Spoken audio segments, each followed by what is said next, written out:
orang yang dia habis sholat lalu cepat-cepat pergi itu menjadikan sebab kefakiran.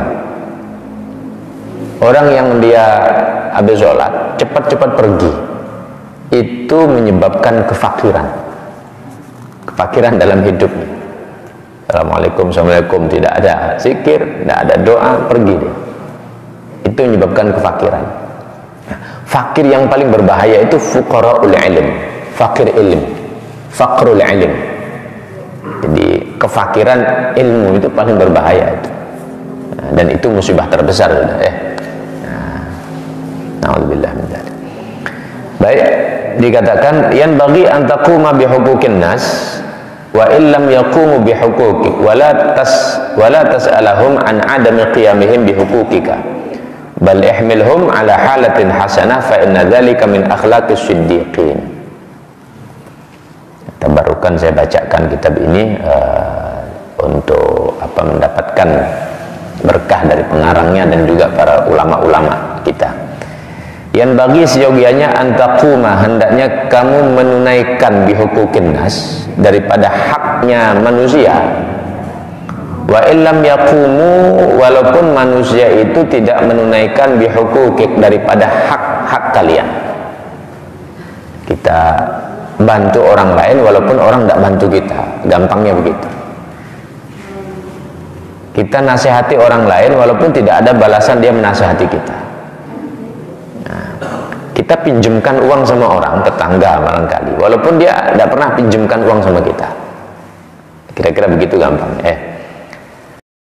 Bal ihmilhum ala halatin hasanah wala tas'alahum, jangan engkau bertanya an adami qiyamihim bihuquqik, terhadap ketiadaannya memenuhi hak-hak kalian. Saya sudah bantu Anda, tapi kenapa Anda tidak bantu saya? Saya sudah tolong Anda, tapi Anda kenapa tidak tolong saya? Tidak usah bertanya begitu. Tidak usah bertanya seperti itu. Nah, tetapi bawalah dia pada keadaan yang baik. Fa inna dzalika min akhlaqis siddiqin. Karena hal tersebut adalah termasuk daripada salah satu akhlaknya orang-orang siddiqin. Orang-orang yang benar, orang-orang yang jujur. Dan Allah Subhanahu wa taala perintahkan itu. Jadi berkumpullah kalian bersama orang-orang benar. Ikutilah mereka orang-orang yang benar, kan begitu. Nah, termasuk Sayyidina Abu Bakar Siddiq adalah penghulu daripada mereka orang-orang yang benar, daripada yang membawa kebenaran itu sendiri. Nah. An-nasu thalathatun, manusia ini terbagi menjadi 3 golongan. Kita semuanya ini ya, jadi 3 golongan. Man qama bihuquqin nas wa illam yaqumu bihuquqik fahadha minasiddiqin. Orang yang dia memenuhi haknya orang lain, mau bantu orang lain walaupun orang lain tidak pernah berpikir membantu dirinya, ini punya derajat tertinggi, ini derajat siddiqin dia punya. Apa ada orang begitu? Banyak memang dari hatinya dia dermawan. Dia bantu masjid walaupun masjid tidak pedulikan dia. Dia bantu tetangganya walaupun tetangganya cuek bahkan memusuhi dia.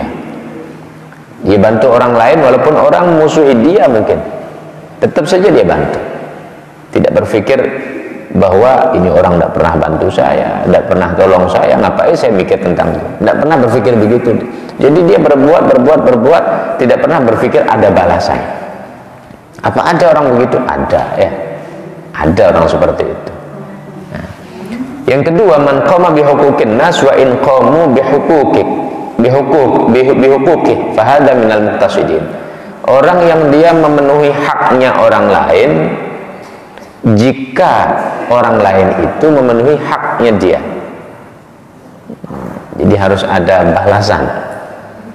Saya mau bantu tetangga kalau tetangga mau bantu saya. Nah, cuman masalah kalau hal ini terjadi kepada keluarga ya, istrinya tidak mau buatkan teh kalau suaminya tidak kasih uang. Nah, ini tidak harmonis hidup kalau begitu ya. Istrinya tidak mau cucikan pakaian suaminya kalau suaminya tidak kasih uang misalnya. Nah, ini bermasalah dalam keluarga kalau demikian. Atau seorang anak, saya tidak mau penuhi panggilan bapak saya jarang-jarang kasih uang saya. Saya tidak mau disuruh-suruh sholat, orang bapak saya juga tidak mengajari saya tentang hal tersebut.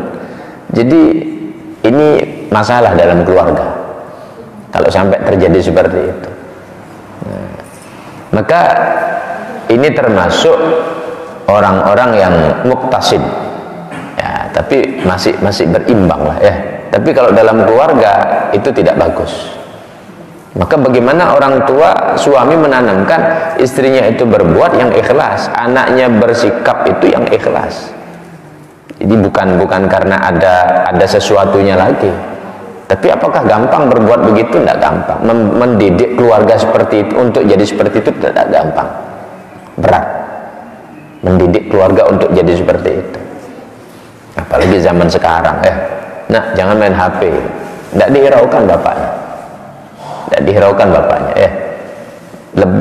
lebih cenderung dilawan. Ada beberapa 2 hari yang lalu ada bapak datang ke rumah saya, Pak Ustadz saya begini, cerita panjang lebar, anak saya sudah saya pondokkan tapi pulang-pulang akhlaknya kok tambah rusak. Dia ngerokok di rumah, kemudian dibentak-bentak saya, tidak dikasih uang, kain saya dijual, dipakai beli rokok. Kemudian sama teman-temannya dia berkumpul, pergi habis maghrib, datang jam 12 malam. Bingung saya, Pak Ustadz, bagaimana ceritanya ini? Saya pondokkan kok malah begitu. Saya bilang, coba sampean sowan sama kiainya. Apa sampean sudah serahkan betul dia sama kiai? Apa cuma sampean taruh di sana, terus transfer uang, tidak pernah sowan sama kiainya, tidak pernah dititipi sama kiainya, kemudian pulang-pulang sampean mau terima baiknya? Apa kira-kira begitu yang sampean lakukan? Iya, memang pertama pendaftaran ya sudah kan main transferan katanya. Nah, terus ya sekali saya pernah ke sana, saya jenguk dia sekali, itu pun dari jauhan saya lihat. Niatan saya sih baik, supaya anak saya tidak berpikir tentang orang tuanya, ya saya jenguk dari kejauhan. Cuman berjalan ini selama kelas 1, kelas 2, kelas 3 SMP, pulang dari pondok kok malah ngerokok ngelawan orang tuanya, ibunya dibentak bolak-balik nangis katanya. Apa salah pondoknya, apa salah saya? Salah sampean, saya bilang. Bukan salah pondoknya, salah sampean itu, saya bilang. Nah, terus panjang lebar lah ngomong. Tapi pada intinya saya melihat bahwa membimbing anak, mendidik anak itu tidak gampang. Nah, kalau ada tujuan niat imbal balik itu sudah keliru. Anak saya harus mondok supaya dia jadi kiai, itu sudah keliru niatan itu. Ya mau pondoi saja, yang penting dia ngerti agama, ya sudah, nanti mau jadi dokter, mau jadi polisi, yang penting ngerti agama, kan gitu ya. Kalau dia mondok nanti harus jadi kiai, tidak bisa, berarti ada niatan tidak tulus di sana. Apalagi mondok supaya nanti dia bisa bahasa Arab, supaya ini nanti kemudian dia punya travel umroh, nanti bolak-balik bisa kan jadi guide. Nah itu lebih salah lagi sudah, lebih salah lagi. Ya, maka ya sudah, belajar agama ya belajar agama. Jangan niatan yang lain-lain. Ada kekeliruan dalam niatan orang tua, akhirnya pulang-pulang anak tidak jadi. Pulang-pulang tidak jadi anaknya. Jangankan untuk orang lain, untuk dirinya saja tidak bisa ya. Nah. Kemudian yang ketiga, man lam yaqum bihuquqin nas fahada minadh dhalimin. Orang yang tidak mau sama sekali memenuhi haknya orang lain, tidak mau sama sekali, cuek sama tetangganya, cuek sama keluarganya, cuek sudah. Ini orang-orang zalim, orang-orang zalim. Tetangganya ada masalah, ada sakit, cuek dia, tidak peduli sama sekali. Bahkan keluarganya mau sholat tidak sholat, keluarganya mau ngerti agama itu tidak ngerti agama, cuek deh. Ini orang-orang zalim. Jadi tidak bisa memenuhi haknya orang lain sama sekali, orang-orang zalim. Tapi perlu diingat bahwa dosa yang paling besar, la yalqallahu ahadun bidzambin a'dzam min jahalati ahli. Tidaklah orang datang kepada Allah membawa satu dosa yang lebih besar daripada kebodohan keluarganya. Maka kalau kita ngaji begini, ini anak kita tidak ngaji, istri kita tidak ngaji, nah, ini satu kerugian ya, satu kerugian. Tapi minimal kalau kita ngaji di masjid, di musola, pulang sampaikan, tadi saya ngaji begini. Ya nasihati sekalian, berbagi ilmu jadinya ya.